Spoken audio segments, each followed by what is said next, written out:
बहुत समय पहले की बात है। एक छोटे से गांव में रमेश नाम का एक किसान रहता था।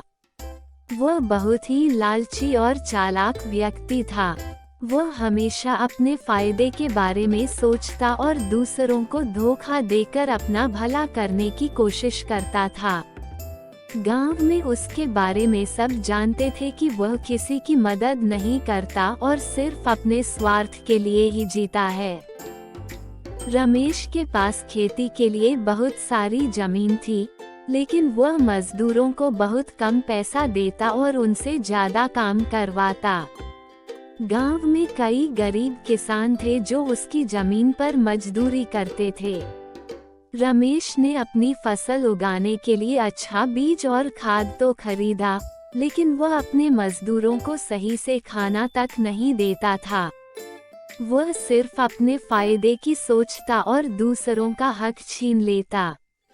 अगर किसी मजदूर को पैसे की जरूरत होती तो वह बहुत ज्यादा ब्याज लगाकर कर्ज देता और फिर जब वे लोग कर्ज नहीं चुका, रमेश की धोखेबाजी। मोहन ने कड़ी मेहनत की और किसी तरह फसल उगाई, लेकिन दुर्भाग्य से फिर से उसकी फसल अच्छी नहीं हुई।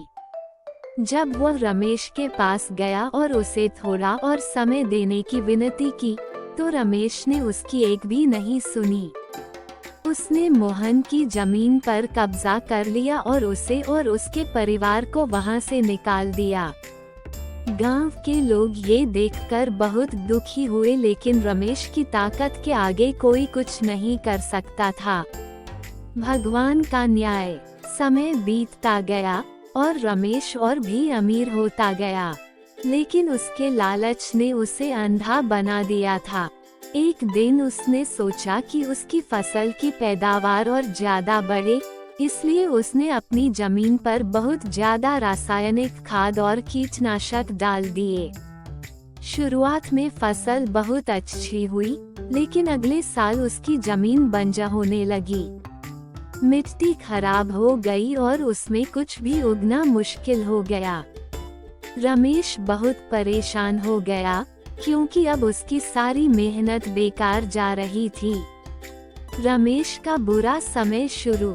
रमेश को अपनी गलती का एहसास नहीं हुआ और वह और ज्यादा लालच में पड़ गया। उसने सोचा कि अगर वह और जमीन खरीदेगा तो उसकी परेशानी खत्म हो जाएगी। लेकिन इस बार मौसम ने भी उसका साथ नहीं दिया। लगातार 2 साल तक सूखा पड़ा और रमेश को भारी नुकसान हुआ। अब उसके पास उतने पैसे नहीं बचे कि वो अपने खेतों में दोबारा खेती कर सके। वह दिन आ ही गया। एक दिन गांव में एक बड़ा तूफान आया। तूफान ने रमेश के घर और खेतों को तहस नहस कर दिया। उसकी सारी जमा पूंजी खत्म हो गई और वह कंगाल हो गया। अब वो उसी मोहन की तरह गरीब हो गया, जिसे उसने कभी बेघर कर दिया था। गांव के लोग कहते थे, जैसी करनी वैसी भरनी। अब रमेश को अपनी गलतियों का एहसास हुआ, लेकिन तब तक बहुत देर हो चुकी थी। मोहन, जो अब गांव में एक सम्मानित व्यक्ति बन चुका था, ने रमेश की मदद की और उसे रहने के लिए जगह दी। सीख। इस कहानी से हमें ये सीखने को मिलता है कि हमें कभी भी लालच नहीं करना चाहिए और दूसरों के साथ बुरा व्यवहार नहीं करना चाहिए। जो इंसान जैसा करता है, उसे वैसा ही फल मिलता है। गांव में एक लड़का रहता था, जिसका नाम रवि था। रवि एक गरीब परिवार से था, लेकिन वह मेहनती नहीं था। उसके माता पिता खेतों में काम करके मुश्किल से घर चलाते थे, पर रवि पढ़ाई में ध्यान नहीं देता था और छोटे छोटे झूठ बोलकर अपनी गलती छिपाने की कोशिश करता था। एक दिन स्कूल में उसकी पेंसिल खो गई। जब शिक्षक ने पूछा, तो उसने झूठ बोल दिया कि किसी ने उसकी पेंसिल चुरा ली है। मास्टर जी ने चिंता जताई और पूरे क्लास में पेंसिल ढूंढी, लेकिन वह कहीं नहीं मिली। बाद में रवि को याद आया कि उसने पेंसिल घर पर ही छोड़ दी थी। उसे अपने झूठ पर पछतावा हुआ, लेकिन उसने किसी को सच नहीं बताया। यह उसकी पहली गलती थी, लेकिन यही गलती उसके स्वभाव में शामिल हो गई।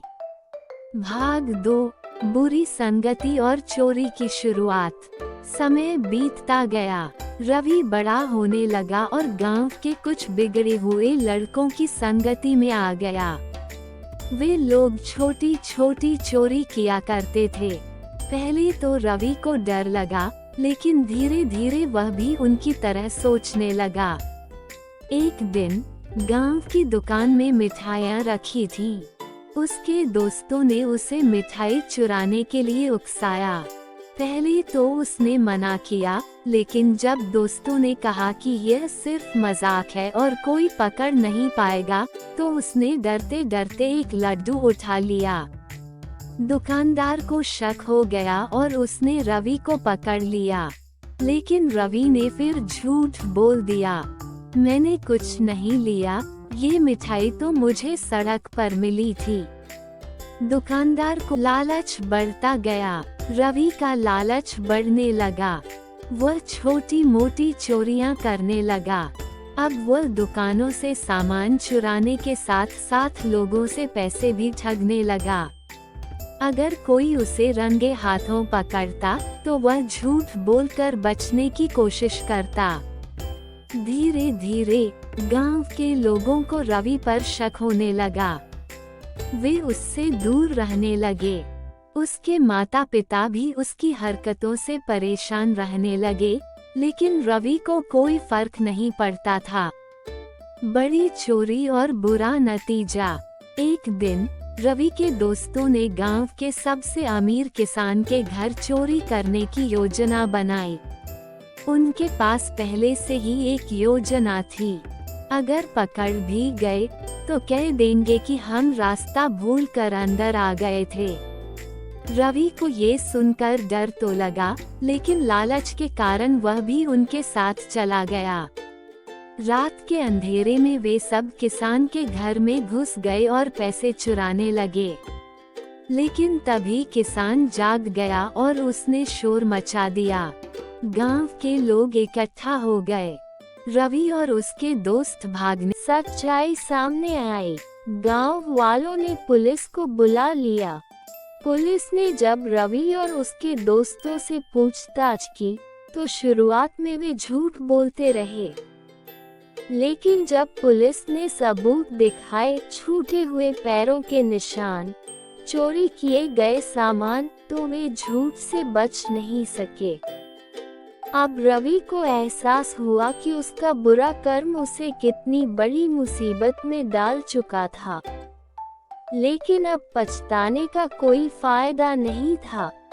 सबक और नया जीवन। रवि को उसके किए की सजा मिली। पुलिस ने उसे सुधार गृह भेज दिया, जहां उसने कई साल बिताए।